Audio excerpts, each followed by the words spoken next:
അസ്സലാമു അലൈക്കും. ഇന്നിവിടെ സാറും വൈഫും ഒന്നും ഇല്ലായിരുന്നു. അവർ ഇന്ന് ക്രിസ്മസ് ആയതുകൊണ്ട് വെളിയിലൊക്കെ കറങ്ങാൻ പോയേക്കായിരുന്നു. നമ്മളെയൊന്നും പോലെ അല്ലല്ലോ, നമ്മളെന്ന് പറയാൻ പറ്റിയല്ല, എന്നെയൊന്നും പോലെ അല്ലല്ല.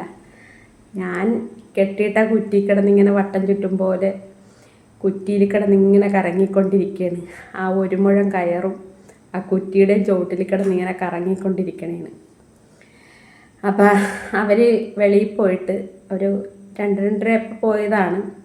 തിരിച്ച് വന്നപ്പോൾ 7 മണിയൊക്കെ കഴിഞ്ഞു. അപ്പം ഞാനിവിടെ ചപ്പാത്തി ഇരുന്ന് വെച്ച് നമുക്ക് ചൂടാക്കി കൊടുത്ത്.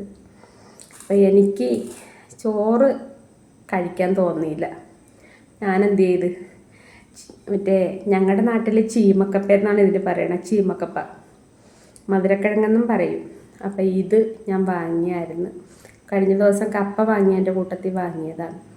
അപ്പം കൂടുതലുണ്ടായിരുന്നു. ഒരു ദിവസം ഇത് കഴിഞ്ഞ ദിവസം ഒരെണ്ണം എടുത്ത് പുഴുങ്ങിയപ്പോൾ ഇങ്ങനെ വെള്ളം വടിച്ചപ്പോൾ സിങ്കിലേക്ക് പോയി. ഇവിടുത്തെ സിങ്കൊക്കെ എനിക്ക് ഞാൻ തേച്ച് കഴുകണതൊക്കെയാണ്, എന്നാലും എനിക്ക് ഒരു അറപ്പ് പോലെയാണ്.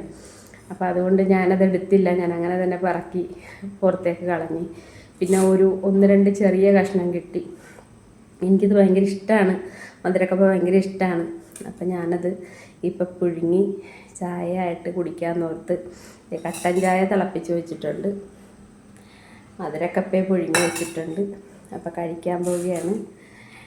വരാമെന്നുണ്ടെങ്കിൽ ഓരോ കഷ്ണം കപ്പ എല്ലാവർക്കും തരാം. വരുവാ, ഞാൻ കഴിച്ചോട്ടെ. എല്ലാവർക്കും അസ്സലാമു അലൈക്കും.